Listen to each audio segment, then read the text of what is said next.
right. Wow, you guys, this is great. We have about 77 people in the room, so thank you.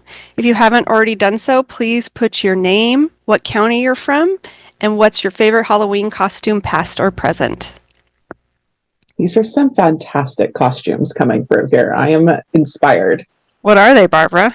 We've got some Wonder Woman. I'm very excited to hear about Marissa and her Great British Baking Show host costume later, because that's like my favorite show. Oh, cannot wait for this week's episode. Yes. They're coming in so fast. I know. Cleopatra, one-eyed, one-horned, flying purple people eater. Oh, I love that song. Oh, good, Norma. All right, we still have people coming in. I'm going to try and be mindful of our time. Karina, Selena. I love that. Australian breakdancer. Thank you, Melissa. Yep. Oh, so good. So good. Oh, Lori went as a Master Gardener volunteer. That's awesome. However did you pull it off, Lori? I just can't imagine. Very authentic. It truly was not hard. So. All right. Awesome. All right. Thank you so much, everyone. This meeting is being recorded, and don't worry, this recording will be shared, and the slide deck will also be available. Again, you are here for our volunteer communicator orientation. This is for UC Master Gardener volunteers. We have a lovely host today, which is me, Lauren Snowden, the statewide online training specialist. And in the background, we have another lovely statewide person, Melissa Womack. She's our Assistant Director of Impact and Communications. And our lovely speaker today is Barbara Broughton. She is our statewide communications specialist, and she will be sharing all things communication with you. So positive things today. We are going to be doing and taking questions throughout this. So please drop them in the chat. Melissa will be answering some of those questions, and then I will be lobbying some of those questions over to Barbara to answer verbally. So be sure to check the chat. And then at the end, we are going to have about 10 to 15 minutes for questions. And also be sure to stick around, because did you know that Barbara holds office hours that you can come to and ask questions? You can get all your questions answered about communications, maybe run some strategies by her, and just pick her brain a little bit. Don't leave her lonely in those office hours. She wants to see your face or at least hear your voice. So we'll be posting that at the end too. And thank you so much for joining us. Barbara, take it away. Awesome. Thank you so much, Lauren.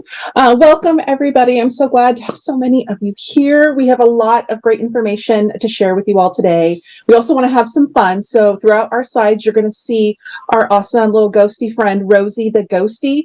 She might pop up sometimes with little questions for you guys to put in the chat. So if you see a question from Rosie, go ahead and throw that in the chat. As Lauren said, we'll be taking questions throughout and more questions at the end. So we have a lot to cover, so let's get going.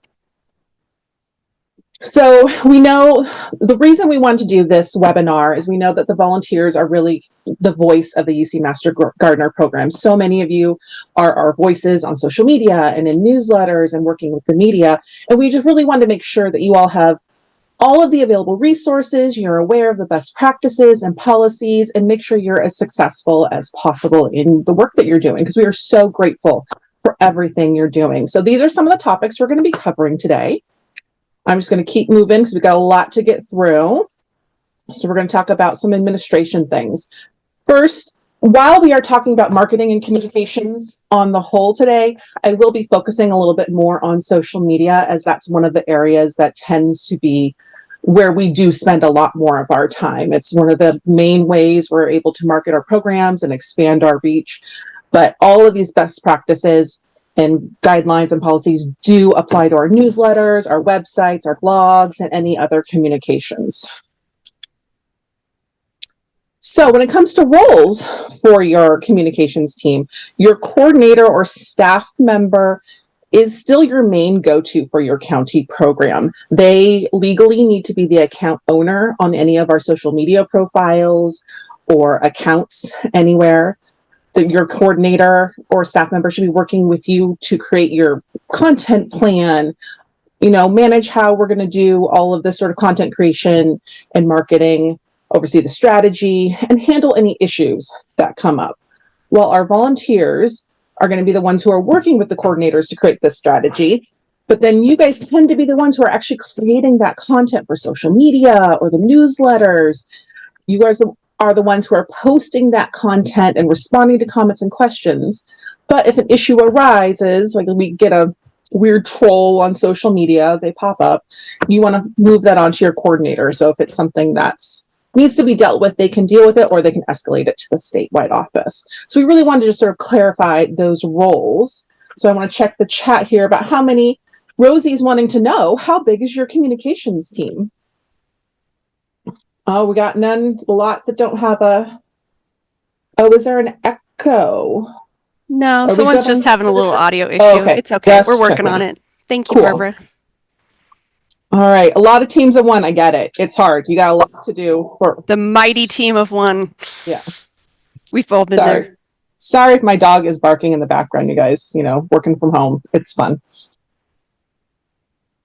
You're very Obtainment Live protected. yeah. Well, I love that some of you guys have teams, but I get it. A lot of you are teams of one, and it's a lot to manage. So hopefully a lot of this will help you today. So we're going to move into the branding world.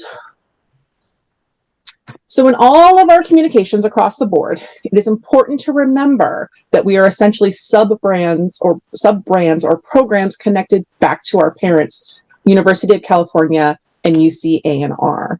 All of our materials and resources really need to feel like they're a part of the UC and UC ANR family. So it can get a little confusing. We are UC Master Gardeners under University of California Agricultural and Natural Resources under University of California. So what do we mean when we talk about a brand? A brand goes beyond a logo. A brand is how someone feels after they interact with you, whether in person, via email, or on social media. We all play a role in influencing those perceptions and strengthening our overall brand. And we do this by presenting consistent, credible, and authentic interactions. So what key attributes do we want to carry into every interaction or communication? Here are some of the brand attributes. And personality traits, these were derived from market research data from studies conducted by UC ANR and the University Office of the President in 2007 and 2013. So we're looking at all of our communications need to be welcoming and optimistic, trusted, connected. These are all traits that are useful when we're crafting our messages, tone, look and feel of communication materials. They're also sort of referred to as our brand DNA. So these are things we really definitely want to keep in the back of our mind as we're creating things moving forward. Brand recognition really does come a lot of the times with a unified logo. It's especially important for our outreach to elected officials, prospective funders, donors, new volunteers, and employees that we're showing a unified brand, and a lot of it, that's with our logo. So we only want to make sure we're using this UC Master Gardener logo. A lot of times you'll see a version of this with some text on the outside. We no longer use that version. That is not the current version of the logo. This is the only approved version of the logo. So we want to make sure we're using these at all times. You can get these logos on the UC ANR Strategic Communication website. We'll be sharing that link later in the presentation. Now, as you're moving forward, if you've been using the wrong logo, don't stress too much about going back and updating all of your presentations from the last 10, 15 years. Try and update things as you're moving forward. Update all your digital things as soon as possible. Any profile pictures, any logos and emails, any logos you're using, and the graphics you're currently creating need to be updated to these. All right. We love this logo. We want to make sure we're using it all the time. Also, in our commitment to maintaining clear communication and strong brand identity, we want to prioritize using the name UC Master Gardener instead of the acronym MG. Why is this? This helps with clarity for broader audience.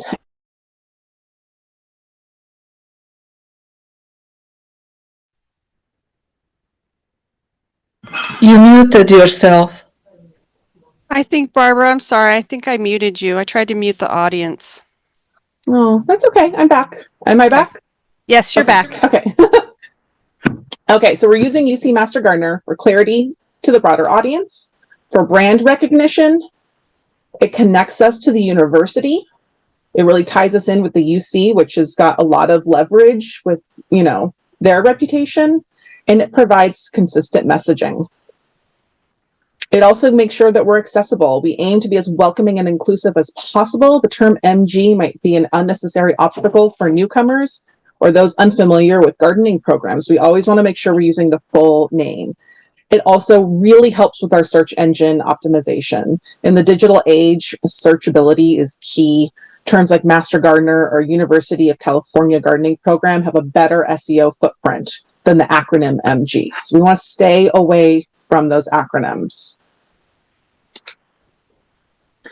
So here are some examples of how we need to be naming our programs. Some of you may be wondering why we're not including UCCE. The change to UC Master Gardener Program aligns us with the broader identity of the University of California, ensuring that our program benefits from the UC's established name recognition across the state. This approach mirrors the branding used by other statewide UC programs like UC Organic Ag Institute, UC Environmental Stewards, etc., and helps to convey a unified and professional image to communities, partners, and supporters across UC ANR. So it's very important that in all of your naming, your name on Facebook, your name on Instagram, any place you're writing out your county program's name, we need to be using UC Master Gardeners of your, whatever your county is. So UC Master Gardeners of Sacramento County or UC Master Gardeners of Orange County. So hopefully that makes sense to everyone. Another big part of our branding is making sure everything sort of has that same look and feel. We want our content to all feel cohesive. We have some official fonts that we recommend everyone using. You want to make sure you're using these fonts, especially in a formal presentations or any sort of formal communications. It is totally fine to use some fun fonts though at other times. You'll notice today I'm not using this font all the time. We've got some fun Halloween fonts when Rosie's talking. It's okay to use fun fonts, but your main fonts should be the official fonts. We also have an official color palette. Same sort of situation. You want to use these colors primarily. We tend to focus on these two, blue and gold here. These are our subcolors. Again, you'll be able to find all of these in the brand kit, which we'll share the links to later. Don't be afraid to use other colors, but these should be the main colors that we're focusing on to sort of keep everything consistent and cohesive so we all look like we're part of the same UC Master Gardener family. And here is the information on the branding resources. So UC ANR has a branding toolkit on their website that has all of this information where you can download your logos, you can check some messaging stuff, get the visual style guide, which includes fonts and colors. They have a writing guide. So this link right here, again, we'll be sharing these slides, so you'll be able to get that link very easily. That is your go-to for branding information. I highly recommend, especially with the logos, even if you think you have the most current logos, go back and re-download those because it's just safer that way. Hi, Barbara. We have a question. Yeah. About the fonts. Are the fonts available somewhere for free, or is the UC going to buy them on our behalf? That is a very good question. I believe some of them are available for free. Melissa, do you know that off the top of your head? There are alternative fonts that are included in all platforms that are common. I think those are the alternatives. But if you have questions about if you want to make a purchase on the Myriad Pro or the Minion Pro, I can put my email in. You can send me a message with your county name and I can reach out to your coordinator or find out what funds are available locally. If you don't have the funds, we can look into it. Right now, UC hasn't supplied us anything to provide them. So we would have to just kind of see if the county can't. Yeah. If you, Arial and Helvetica, Times New Roman, those ones are definitely free. So if you don't have the funds to get the the official fonts, go ahead and use the substitutes. It's not a huge deal, but those substitutes are definitely free. Thank you, Barbara. One more question about fonts. How important is it to replace fonts on previous presentations? Again, same with the logo. Like, I don't want you guys to be so stressed and going back to change every single presentation from the last 10 years, because no one's got time for that, friends. So try and use the correct fonts moving forward. If you're going to do a presentation or share a communication piece and you're updating it, go ahead and update it to the correct font, correct logo.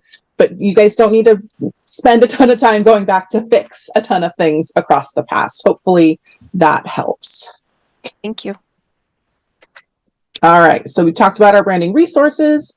Now we are going to move on to some of my favorite topics, content. All right, when it comes to content for the UC Master Gardeners, I did a huge deep dive when I first started almost a year ago. It'll be a year next in December. And we came up with 3 different buckets that work well for UC Master Gardeners in their content creation. Educate, inspire, and promote. So all of our content works really well and has better engagement if we focus on those 3 areas. And here are the reasons why. For education, this is how we're going to build trust with our communities and show that we are the experts in these areas. You want to tell your local community and share that information on your social media, in your newsletters, website, because it helps them understand that you guys are the experts. You know how to garden in your area. That's where they should be going for that information. For Inspire, this is where we get to have a little bit more fun and try and inspire people to start gardening or continue to garden. And that area tends to be a little bit more engaging and you get to play a little bit more. And we always want to be promoting our events and training classes, but that shouldn't be the primary thing we're doing. A lot of times in our content, it just tends to be promote, come to this class, come to this class.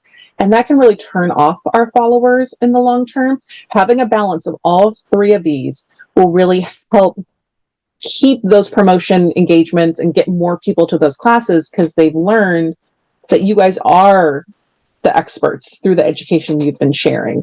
So you guys really want to keep a good balance of the 3. So what does that sort of look like when I say educate, inspire, and promote? So for educational content, a lot of you guys are already doing such a great job in this area, sharing how-to guides on current garden tasks, providing information about specific plants or guidance on certain common garden problems. For inspirational content, showcase the updates of your community projects. You guys are all doing such amazing work out in the community, working on these fantastic projects. Talk about that. Talk about the work that you're doing in your community. Share in progress photos of gardens you're building. Everything doesn't always need to be perfect when we're sharing it online. You can share the in progress. You can share when things go wrong. It's okay. You want to share photos from your recent events and talk about how much fun they were and excite people to come to that event the next time it comes around. The inspirational post, this is really where you get to have a lot of fun and toot your own horn. Just have a good time. And then our promotional messages definitely are the coming to our workshops, coming to the next training, any plant sales. But really think about with those promotional messages, how you can tie it into maybe the inspirational or the educational content. Share a fun behind the scenes of an upcoming event as you're prepping for your next big plant sale, instead of just sharing a graphic with the information. Sort of give some backstory and like tease the fun things that are coming up. That'll get you a lot more engagement in the long term. So there are some things that we shouldn't be posting on social media and in our newsletters. So here are some examples of our inappropriate content. We don't want to be doing any sort of advertisements. As much as we love our local nurseries and other small businesses, we can't be promoting them in our posts. We can like them on social media and we can comment, but we cannot be shown as promoting them in our own posts. We also want to stay away from copyrighted materials. We'll talk about that more in a little bit. And definitely, especially right now, stay away from any of those political posts. We can encourage people to vote. You'll see us putting out some of that messaging through the statewide office right now. We can encourage them to vote, but not in any particular way. So be careful with any political posts. Just don't go there. No one needs that stress. So managing all these content ideas and figuring out what you're going to post every day can be very overwhelming. I totally get it. This is where your content calendar comes into play. Everyone should be creating some sort of content calendar, a schedule of what you want to be posting in your social media, what you want to be posting in your newsletters. It's going to save you so much stress in the long run. And you can use whatever tools you want for this. Some people just use good old-fashioned pen and paper, spreadsheets, project management softwares. We use Trello here at the statewide office, but you want to be planning out either like a month to 3 months in advance. Look at your garden calendars and upcoming events and start plotting in each week what you want to be talking about.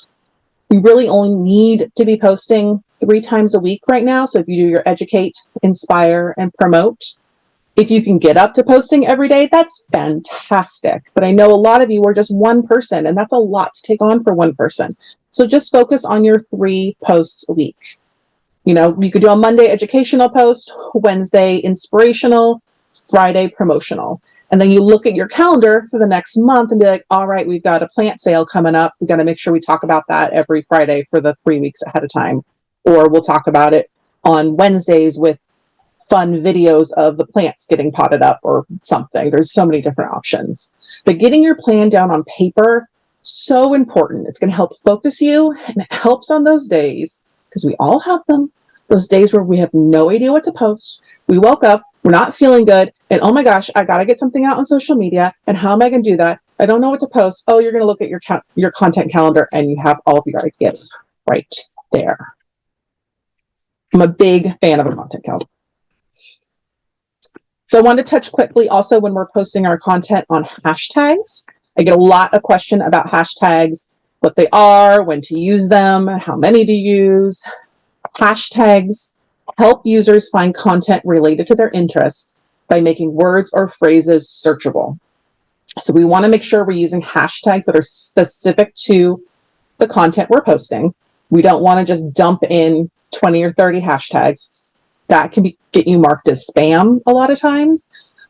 Instagram and Facebook recommend no more than 5 hashtags. So we recommend hashtags like UC Master Gardener, UC ANR. Do a hashtag about your local county, your local area, because a lot of you are sharing local information. So use a local hashtag, and then a hashtag or 2 that are relevant to your post. If we're talking about pumpkins, we're going to hashtag pumpkins or pumpkin growing tips or something like that. But I definitely try not to use more than 5 hashtags. And hashtags are mostly used on social media. That was a question, Barbara, in the comments. Are they appropriate for constant contact newsletters? Not really. Mostly social media. They're not going to show up. When you go to search a hashtag, you tend to be searching hashtags on Facebook, Instagram, TikTok, and that sort of thing. Right. Accessibility. So we recently did an accessibility social media webinar. So hopefully a lot of you came to that. We'll have a link to that later, but we're going to go over a couple quick things here. So what does accessibility look like on social media? It's very important that we try and make sure all of our content on social media, newsletter, website is as accessible as possible. And that looks like making sure we have captions on all of our videos. You want to make sure that any links that you're posting in social media are in the copy of your post and not on the image. So if you're posting a graphic, let's say for an upcoming plant sale, because for some reason that stuck in my head, if you put the link in the graphic, nobody can click on it. It's not going to, no one can use it. They're going to have to literally like write it down and then type it into the website, which is way too much work. You want to make it as easy as possible for people to get where you want to send them. So every link needs to be in the post on Facebook. On Instagram, links in the copy of the post do not work. Do not put them there. They only work in your bio or the other option on Instagram is to use a tool called Linktree. It's a free tool where you can have just a list of links and send people to Linktree, and then they can find the link that they need. If you're putting your link in the copy of Instagram, unfortunately, it's just going to frustrate people because they can't do anything about it. Those links need to go in Instagram, in your bio, or in a link tree. So links, very important. I will say we're really starting to look at the links. I try and share a lot of content coming from the counties. If there are links in the content on Instagram, it's harder for me to share. So I really recommend not putting links in the content on Instagram, but they must go in the copy on Facebook. Be nice if they were the same, but life's not that easy. So alt text is also very important when it comes to your images. So anytime you're uploading an image anywhere, website, newsletter, social media, there should be an edit button where you can go in and add your alt text. And this is text that is used by screen readers. So those with low visibility or visibility issues, if they're using a screen reader, your alt text will tell that person what's in the photo. So it's so important to do that. You have the ability to do that on Facebook, Instagram, in Constant Contact, on the websites. You always want to make sure you're getting your alt text in.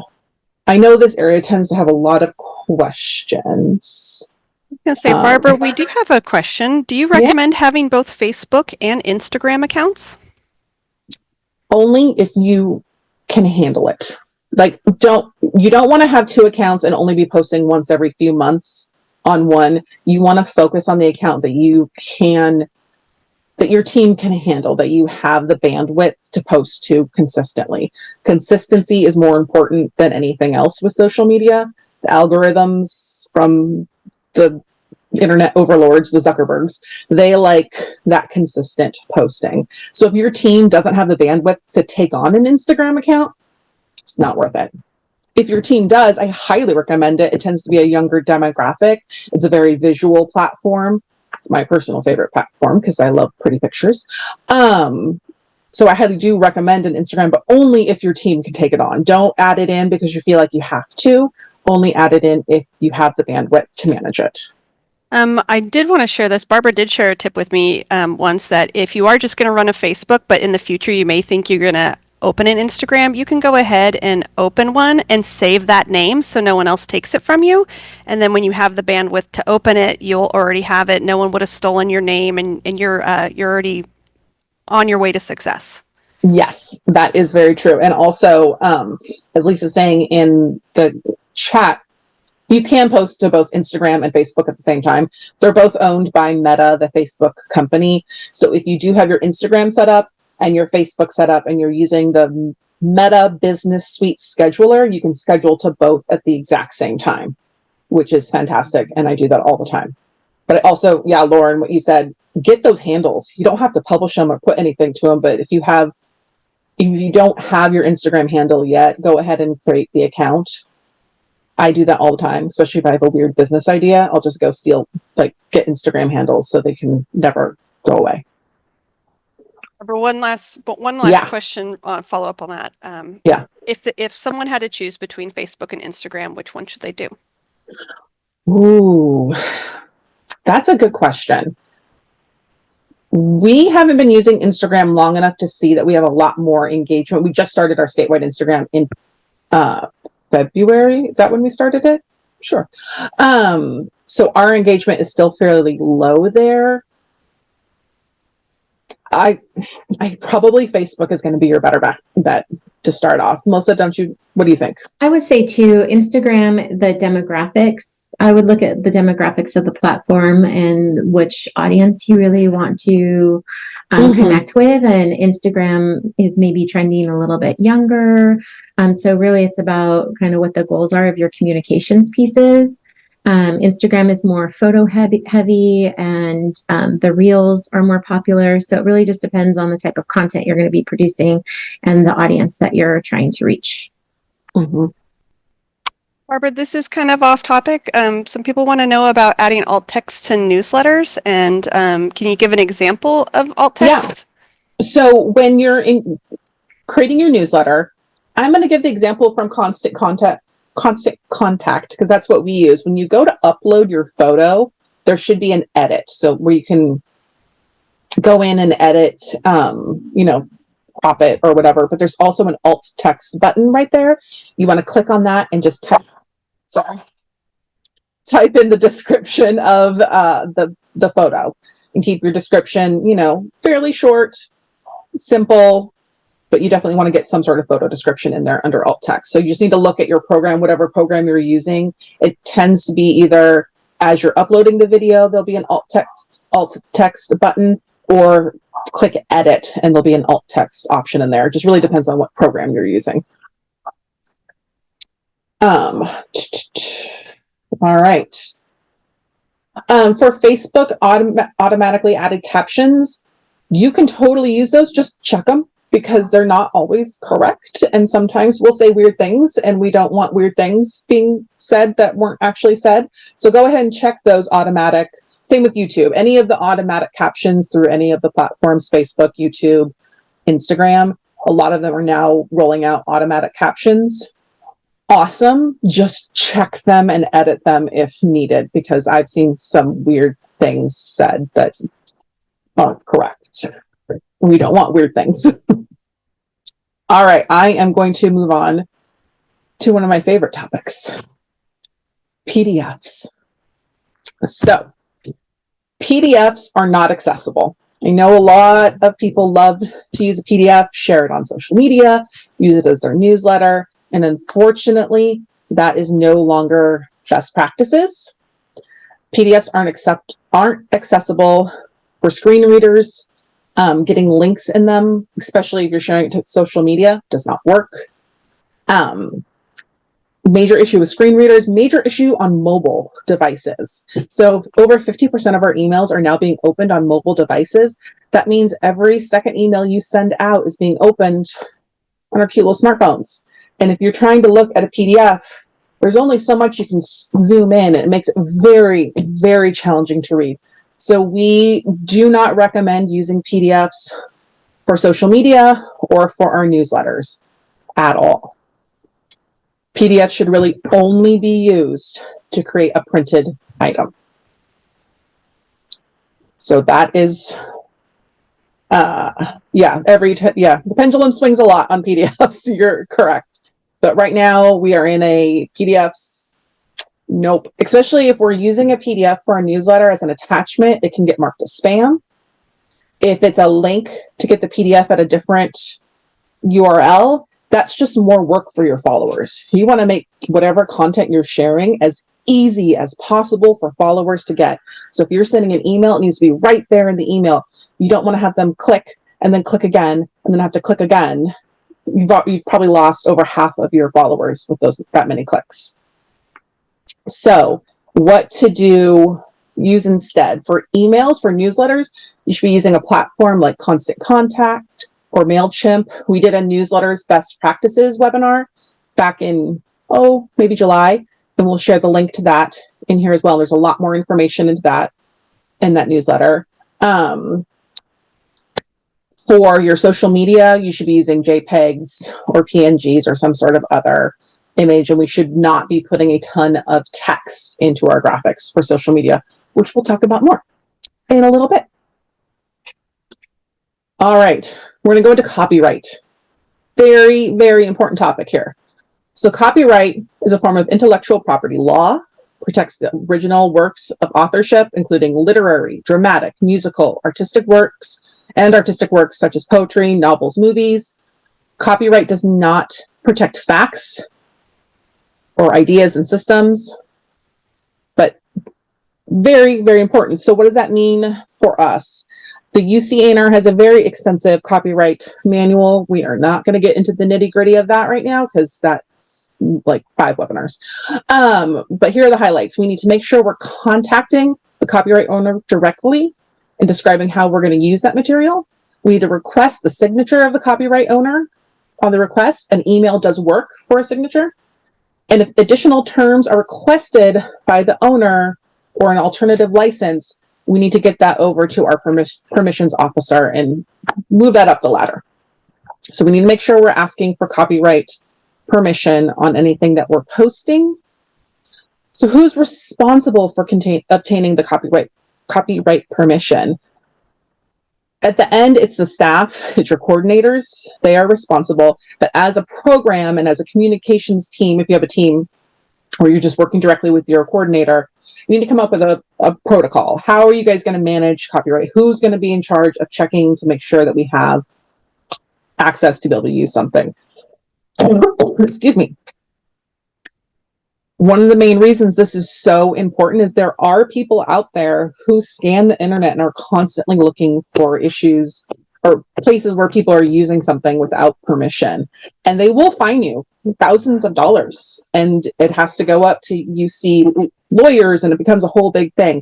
This isn't just something like, oh, you should do it. There are actual legal ramifications here. We need to make sure we have copyright permission.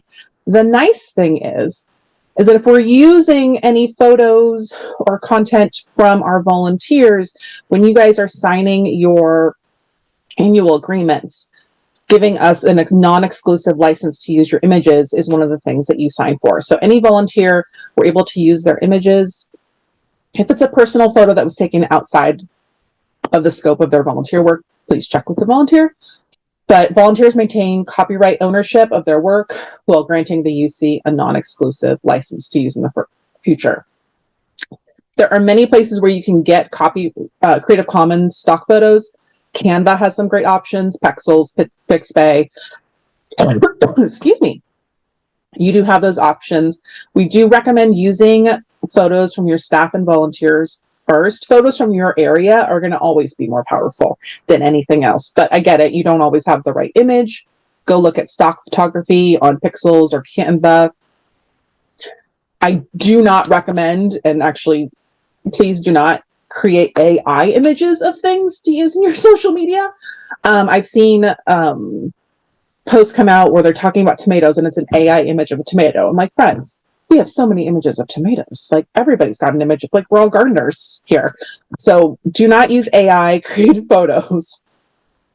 I would go with a stock photo first before AI if you don't have one. So stuff from yourself or your volunteers. We send out photo contest photos to the coordinators after each contest. Stock photos. Those are sort of areas you want to be looking for. So I'm going to check and see what kind of questions we have and have some tea. Yeah, you can use the free images from Pixabay and Canva. All right. And Rosie's wanting to know so where do you guys get your favorite photos? Are you guys just using volunteer photos? Do you have a repository for your county? We always love hearing how each of the counties is managing their Google has it. Yep.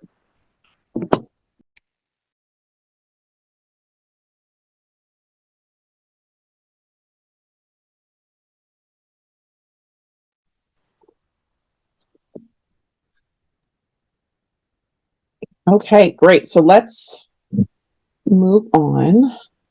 Do we have something, Melissa, you wanted to? There was a question that came up about AI, so that topic got brought up. UC still has a committee with the IT team that is working on developing some guidelines and policy around using AI. I would just be really careful if you are currently using AI to create content about putting any information that is copyrighted or belongs to the University of California, because once it gets into the system, we can't get it back. To my knowledge, University of California is working with one of the big AI creators, ChatGPT, to create a closed network system so that we would be able to use AI, and the content that is put into the system isn't released out to the broader AI universe. So more information is going to be coming out. We're just waiting on direction from the University of California and its legal team.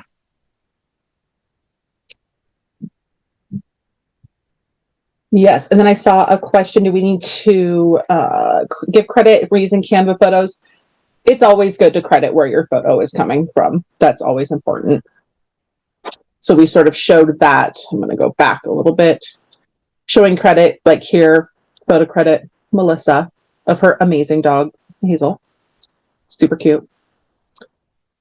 So we definitely want to give credit whenever we can, especially for our volunteers. If we're using a volunteer photo, give that volunteer a shout out of their awesome photo. It's a wonderful time to celebrate that volunteer. For newsletters, would credit be in the alt tag? I wouldn't do it in the alt tag. I would put it either like right underneath the photo as a line, or add it to, like, if some of the email programs have a caption option, so you can see a caption on a photo. It just depends on what program you're using. I've also put it at the very end, a photo Yeah. credit, and in the footer. So you kind of have it at the very bottom as a footer, photo credits, and then a description with the person's name at the end. Mm-hmm. Do we need to add the license type and link? When you're crediting photos, no, not that I'm aware of. Is content from the government's copyrighted? Ooh.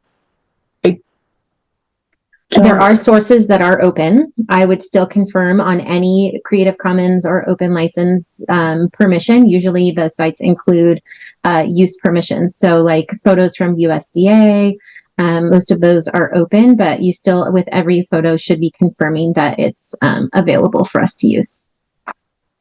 All right. Right. Well, if we have more photo questions, we can chat about those at the end. I'm going to keep moving forward. So we're going to talk about graphic design. So we've talked a lot about how to market our programs. So we're going to talk into like how we're going to actually design the pieces that are going out. So for graphic design, we have some key graphic design principles that we try and work with here. We want to keep things simple. We want to remember that negative space, blank space, is okay and actually preferred. Negative space is sort of magical because it helps the eye focus on what's important. If we try and fill every little space with tons of graphics and text and as much information as possible, it can become very overwhelming, and you don't know what to look at, you don't know what to read, and you don't know what's important. So we also need to make sure our graphic designs pieces are accessible to everyone. That goes back to that PDF conversation we were having earlier. We want to make sure we're always using high quality images.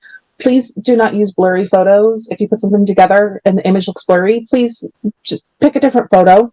It's going to look so much better and get such better engagement if it's not blurry. We want to make sure we're using clean and simple fonts. We also want to make sure we're not using more than 3 fonts. I've seen some stuff come out where like every line's a different font, and it goes back to that negative space and things getting too busy for the eye. Your brain doesn't know what to focus on. So keeping things clean with like no more than 3 fonts is going to make your pieces so much easier to read, which means people are going to be able to consume that content and actually engage with it. And we always want to keep our branding consistent, our colors and the look and feel. So recently, in not our most recent issue, in a recent issue of Rooted, we launched some new graphic design templates. So these are available through Canva. You can scan that QR code. It'll take you to that issue of Rooted, and at the bottom of Rooted, or in the middle, I think, are the links to these items. So there's 3 different styles. You get an 8.5 by 11, which is for a printed piece only. And then the square that works on all social media. So the square can be used for Instagram, Facebook. You can go in and change all the text. You can go in and flip out the photos, but this just sort of gives you a couple different designs to use for your graphic design pieces that you don't have to design from scratch. And they're just there waiting for you in Canva. And Rosie would love to know what other sort of templates you'd like me to create for you all. So if there's other things you would like for templates in Canva, let me know in the chat, and we will look into getting those created in the future. Hi, Barbara. Yeah. This is your 15-minute time check. Oh, geez. Okay. Whew. Well, we're almost there. Okay. All right. We're going to keep going. We're answering lots of questions. So on our graphic design pieces, there is some required messaging. So our USDA funding requires us to provide standard non-discrimination language in our communications about programs. This language needs to be on brochures, pamphlets, manuals, guidebooks for all of our programs. We do not need to put the non-discrimination language on single one-page flyers for events. So any of your event flyers, we do not need this language. A lot of people put this huge paragraph of the non-discrimination language on their flyers for events. Don't need it. Pull it off. You're good. So there is here are the one-line versions for that. There's larger versions in the UC ANR Toolkit, which we shared the link earlier, and we will again. So we want to make sure this is on our PowerPoints, manuals, brochures, does not need to be on our event flyers. So let's talk about some resources. So you guys, this is a lot of information. Where can you go to get more help? First and foremost is my favorite thing is Rooted in Marketing. This is the monthly newsletter I send out that includes content inspiration guides, branding reminders, quick tips, training resources. We're now theming each issue to a specific topic. We did graphic design recently. We've talked about video, and upcoming will be some information on Giving Tuesday and how to personalize that for your county's program. So make sure if you're not already subscribed to Rooted, hopefully you are, and it's been helpful. But please make sure you're subscribed to Rooted. It is invaluable and the best place to go to make sure you're getting all the information on upcoming trainings. Those are always linked in there, and previous trainings are also linked in there so you can rewatch them. All right, so additional resources and training. Copyright through the University of California, UC ANR Toolkit.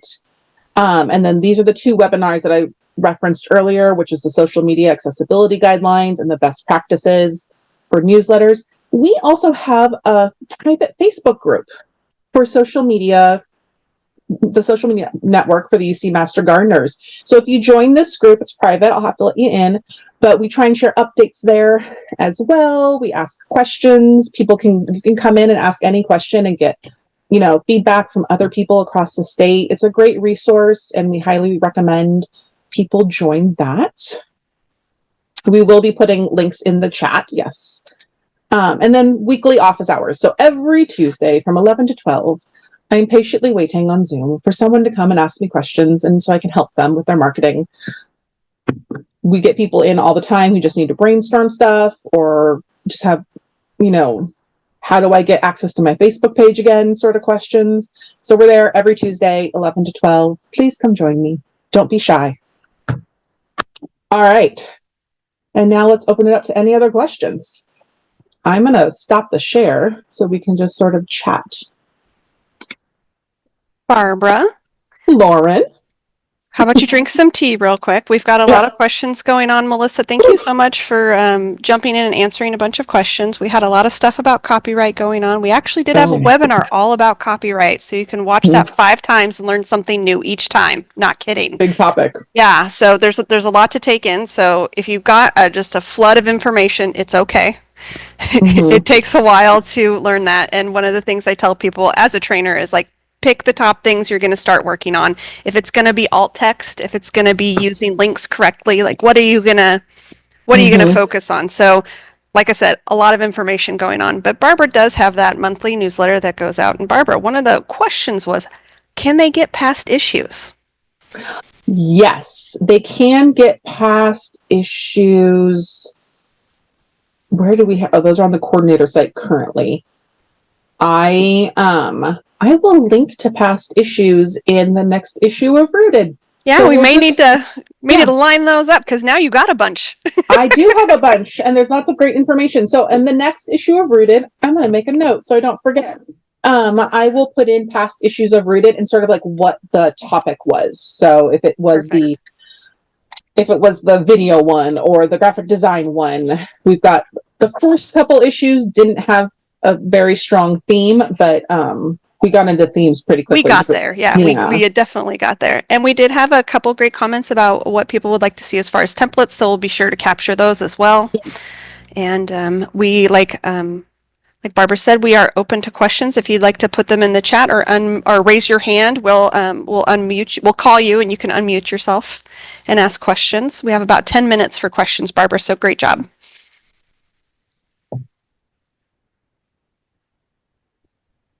All right. Come on, don't be shy. I also linked the office hours that take place every Tuesday at 11 a.m. Feel free, if you have questions after this meeting, to join us on Tuesday. It's really casual and informal, and it's just an opportunity to like ask anything related to your communications work as a volunteer. Thank you, Looks like Melissa. It looks like we Marilyn. have, Marilyn. Hi, Marilyn. Go ahead. There we go. Hi. Oh, there. My body There you are. appeared. I have a question about having identities for local master gardeners. We used to have a situation where there was no differentiation in particular between Alameda and Contra Costa, but there are differences. And on our social media, we needed a unique hashtag to brand ourselves because you can, and I suppose people have noticed this, anytime you go onto Facebook and you do Master Gardener search, you actually can't tell which Master Gardener county you're looking at. It's incredibly confusing. So we differentiated with this search term. But it sounds like you don't want differentiation of identity in this regard. I mean, we always use the appropriate logo. We don't use the fonts anymore, blah, blah, blah, blah. Branding, colors, accessibility. We're pretty good on that. But I think it's a real problem if you can't get to the right Master Gardener county. And so have you guys thought about this? I mean, everyone should still have their own individual content that they're pushing out. So it's because each county has their own page and your page should have your county name in it. People should be able to find you if they're searching. I don't know. Are you Alameda or what county are you? We're Contra Costa. Contra Costa. You should be putting in, searching for a UC Master Gardener of Contra Costa County. Everyone. That's actually a mouthful people don't use to search for it. That's part of the issue. If you're searching Contra Costa Master Gardener, hopefully they're looking for their local program. Yeah, you would hope. I'm not sure. Melissa, do you have any thoughts on that? I'm not sure. Yeah, I mean, with all of the programs having county pages, I think, it can be difficult when searching, but that's where hashtags or SEO, when you're using the terms on your website, are really important to make sure that you're including your county name in the hashtag or something local. Most of your followers are going to be coming from your workshops or your events or people that are familiar with your program. So whether or not you're adding that to your website link directly to your Facebook or your Instagram pages or your YouTube channels, in your newsletter, that's really how you organically grow your audience. I would say most of our demo, like all of the people that are following social media, are connecting either through an event, through your website, through your newsletter. And so I don't know that I mean, I understand it can be frustrating because there are so many programs that differentiating it based on the program name isn't necessarily going to push out a lot of people from finding your local content. I think it's really about driving them to your social media pages through your other communications channels and all of the other ways that you're promoting your events. And then if you are worried about showing up, I would just encourage you to continue to use your local county name in the hashtag or in the copy itself of your posts. So most people go off trend. So if they're looking for gardening tips, they would search that in social media, not necessarily the program name itself. Yeah.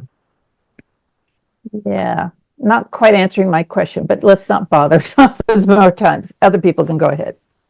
Okay, why don't you join our office hours next week and we can dig into that a little bit more if you're available at that time.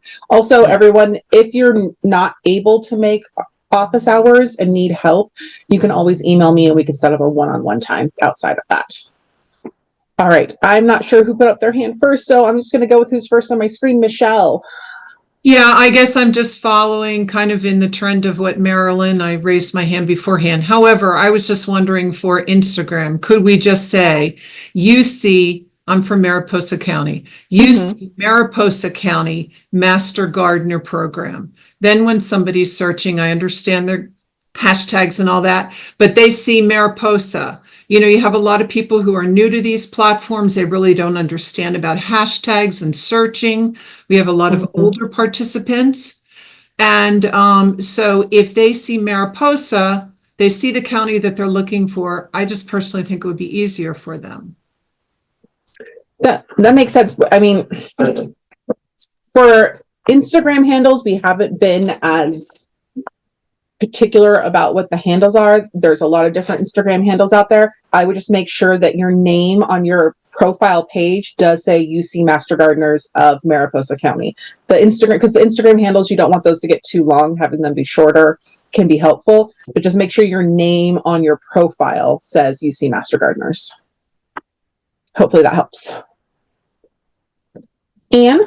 Thank you. You're welcome. For a newsletter, do you need to include the non-discrimination statement? And if so, where? I don't believe we need to include the non-discrimination statement in the newsletter. Let me double. Melissa, do you know if I don't believe we need to have it on the newsletter. You can include it as a link too, to view the non-discrimination statement. You can hyperlink to the official one from ANR. So I would put it in the newsletter just as a safeguard. And I would put it at the very bottom, like at the bottom as like a little thing there. Maggie. Yes, hi. I actually have two questions. One is with regard to the non-discrimination statement. You said that on one-pagers and flyers, it's not necessary, but on PowerPoint presentations. And I just want to make sure that if it's more than a one-pager, it needs to be there. What about articles and publications? Yes. Yeah. Okay. So basically anything but a flyer needs to be there. Okay. That's helpful. So my other question is, so we have a lot of people in our chapter that are doing flyers, and we have some new trainees that are doing things.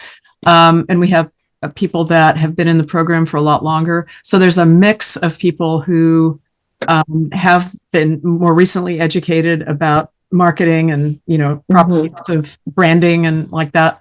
But we also have a lot of people that have been with the program for a long time who still use UCCE and don't quite understand, that marketing is everything. It's everywhere. It's all of us, everything, using the right stuff.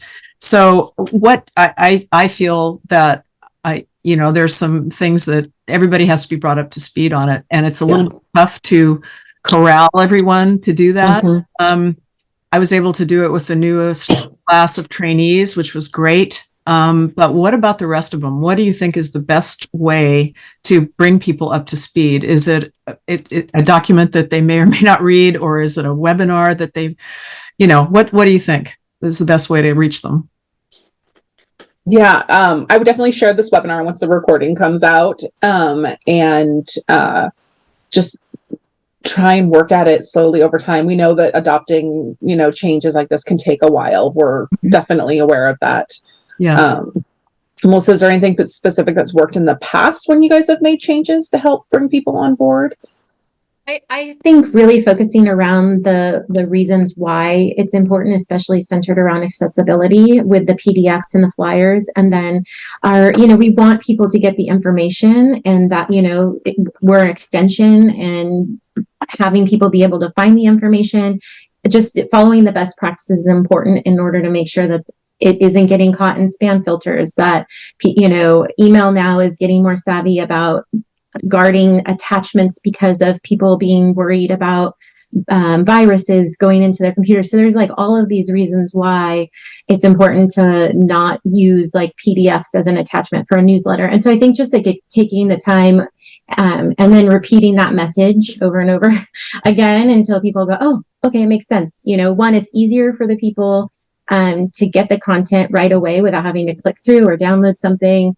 It's going to improve accessibility to our information for those that need or are using assisted devices. So I think once people kind of get why it's not just, old habit, because I think that helps garner people transitioning or accepting the change, and then just, repeated exposure. So whether that's just reminders in your internal newsletter, like 4 times a year, or a send out on the link to this, so just coming up with maybe a communication strategy of a theme. So maybe you'll talk about making your social media more accessible. And then the next one, why we're not doing PDFs on websites anymore, and just kind of reinforcing. But I'm happy to meet with you on any office hours or set up another time, Maggie, if you want to talk about some strategies for helping onboard some of the volunteers that aren't normal communicators, or this is new for them, or they're using practices that are maybe a little bit from the past. Yeah. Okay. Thank you.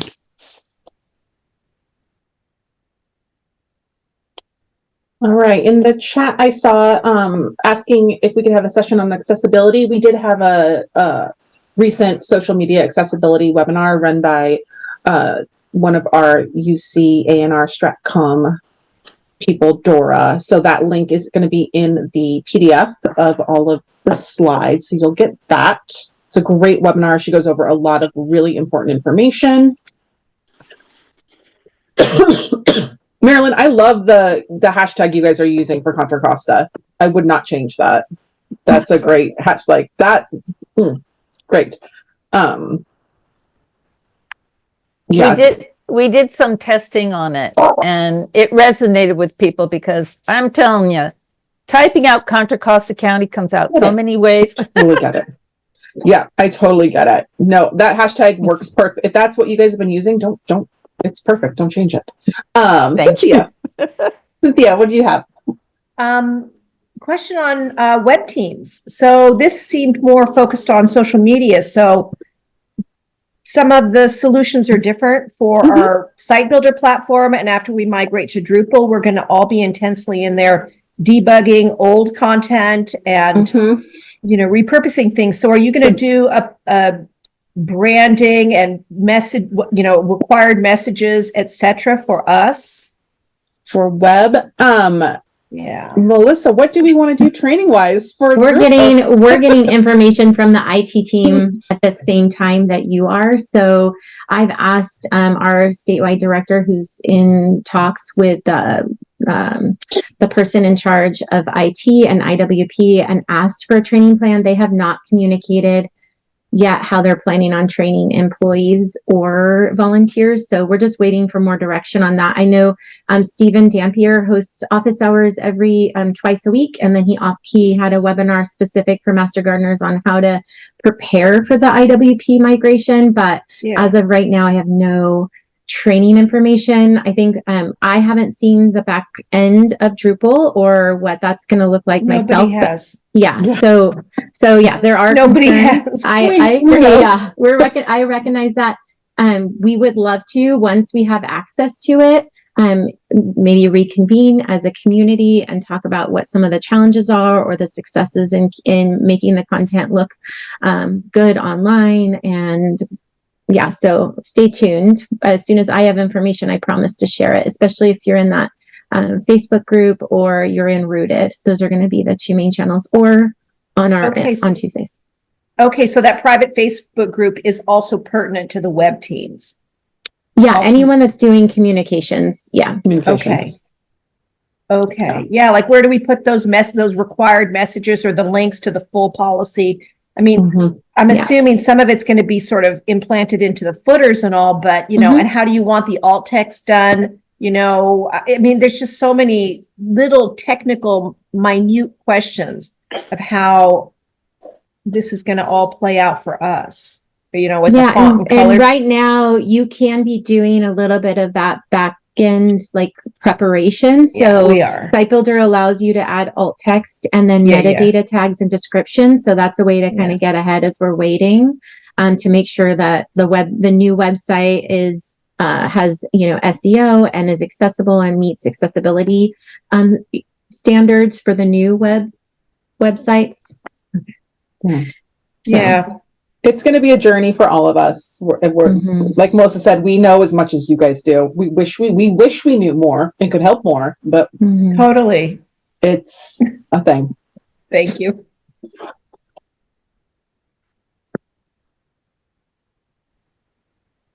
right, anybody else? Karina asked if Jan. there's a way to convert PDFs to HTML or another recommended format.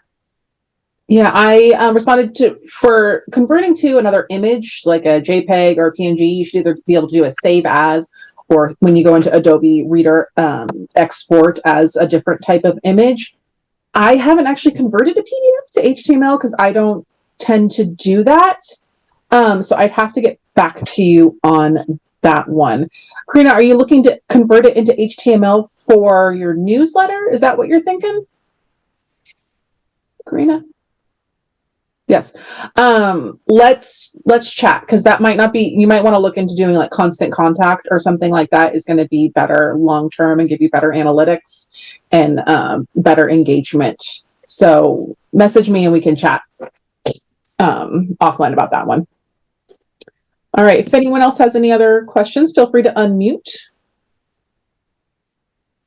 Jan, I see your hand raised. Go ahead and unmute. Or Jane, sorry. You're muted. Yes, There you go. Thank you. I had a question about the graphics, because frequently in our group, which is a Facebook group called Ask an LA County Master Gardener, yes, we share events locally, especially free ones from organizations that support us and that we support. For instance, there's one is a recent one from a local metropolitan water district, which is giving free landscape classes. Another was a festival that just occurred at UCLA Botanical Garden. So we use the graphics from those, but because we also always identify the hosts, or they're clearly identified in the graphic and in the text that we're sharing, we don't need to do anything else to identify them, do we? I mean, that's part of their message. Another one we shared was that Pacific Horticulture, the online gardening magazine, just made all its content free. And this gets a lot of outreach, and those posts get shared as well. So, I think I'm covered, right? Yeah, as long as you're tagging them and they know that you're sharing that information. So if they're a partner with you, especially, you should totally be sharing their content, and I would tag them to make sure people know where it came from. Well, sure. We only do it with .orgs anyway, or .govs. I mean, Pacific Horticulture was a little different, but we figure we have members of our group, people who can post and comment, though it's open to the public, and even people from out of state read it. I mean, we have over 1,200 members, so so I think that's good that we're sharing that. Also from like Theodore Payne, the nursery. In fact, our monthly meeting is at Theodore Payne, a native garden nursery. You want to support your partners, and that totally makes sense. What we're making sure is that we're not, for like UNLA, we don't want to be sharing, hey, there's a sale at Armstrong Gardens. And no, we don't. And that's the kind of stuff we're talking about. We don't want to be promoting specific things that people have to go spend money on, like that. Like, we want to be careful with how we're doing that. But if you're sharing content from a partner that you're working with, especially like Theodore Payne, of course, you should be doing that. I actually have a related question that you just brought up. I get a newsletter from a 100-year-old family-owned nursery that has 3 branches in Los Angeles. They had a couple of months ago, they had an article on, it was not selling anything. It was just a very detailed thing about growing hydrangeas, which we don't cover.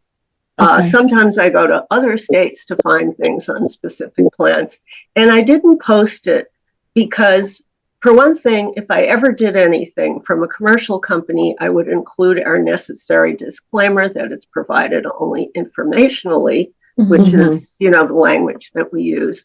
But I thought it was kind of a shame, and I could have included a photo of my own hydrangeas from years ago before the drought when they were doing well. But I kind of thought twice about it, because I thought, well, it's a commercial source, except I know these people really know their stuff. So how would you make the judgment call in a case like that? I would reach out to your program coordinator Yeah. and your advisor and have them do a review of the information. I think it's great that you brought up this is informational only. We aren't promoting any business or product. It's not an endorsement. And then yeah, I think something like that, I would be very careful about the perception of promoting a specific nursery just because we can't do that.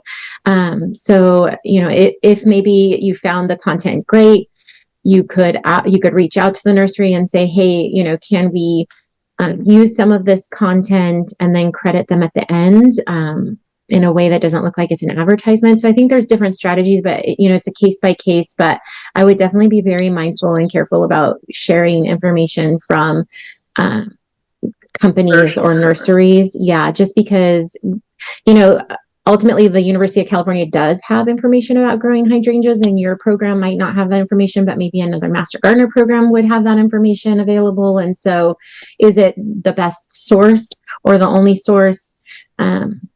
I would just be, a little careful about that. I think it's good that you took a pause. So I would reach out to if you have a coordinator or an advisor, and kind of come up with a strategy to either develop UC resources or get information from the nursery about where the sources came from, and if you could share it in a way that didn't look like an endorsement. There was, in fact, no commercial content whatsoever in the article. It was really neutral and had more detail than I saw on any of the UC or UC IPM sites. That's why, I thought, well, specific to LA, because most of LA, except near the coast, is not a great environment for hydrangeas. So we get these kinds of questions sometimes. Anyway, I'll follow up on your advice. So thank you. Maggie. Yeah. Back to the non-discrimination language. So there are multiple formats. There's a one-liner, and then there's a statement, and then there's a bigger one. Any guidelines as to which one gets used where? I believe do they not share about that on the page? Let me just update. Melissa, do you remember? You have more experience with. I would say in most cases, you are okay with putting the shorter link and then linking to the larger statement. Okay. I know publications, like larger format publications, include the full short version, like the full version. That statement is managed through, I believe, it was formerly like the Human Resources Department and publications that work on it. So if there's something that you have questions on, if you're not sure which statement, or if it's a publication or something that you're doing bigger that might need the big one, just send it my way and I'll ask those folks for clarity. There's a lot of questions that are coming up, but I will definitely ask them for some more clarity around the required messaging. I just know that in most cases, the one line or the short version is enough to include with a link if you can link back. Okay. So the other part of my question is, so we operate a helpline, and does that need to be included in the signature? When somebody submits a problem and then we get back to them with, this is what you need to do for your sick, redwood tree, whatever. And do we need to put that in there too? I've never heard a recommendation on an email signature, but that's an interesting one to. Maybe I'm sorry I brought it up. I don't know. Kidding. Okay. Yeah. Thank you. Yeah. Trudy. Thank you. I'm asking a question along the same kinds of lines. We here in Santa Barbara do a lot of in-person events with PowerPoints. I'm asking, where can I find the one line non-discrimination statement to add to our PowerPoints, please? We put the link in the chat. I'll put it in again for you. Thank you. And it's also will be in the PDF, and that'll go out with the recording in the next Rooted. Okay, thank you very much. Yeah, this is a great topic for Rooted. We'll add it to our Rooted in marketing, yeah. More. So if more questions come up, feel free to email us, and we'll make sure that we address some more of the non-discrimination and disclaimer language support. And then go ahead. 15 minutes after. I'm fine staying on, but I want folks to know that if they have lunch or if they would like to log off, feel free. The recording is going to be available. We'll be posting it in Rooted in Marketing, which is going out on Friday. Correct, Barbara? That's the hope and prayer. Also to the Facebook group. So if you haven't yet joined that, if you're a member of that group, we also encourage everyone, if you have questions or things come up, to really engage with that. It's a networking opportunity. Our hope is that that Facebook group isn't just our office pushing information out, but really a place where you can, a shared space where you can ask questions of other volunteer communicators, or get inspiration on posts or content that's working for you locally that could help or support other programs as they're developing their content or their communication strategies. Let me get the Rooted in Marketing. I'll put that link again. I just do that.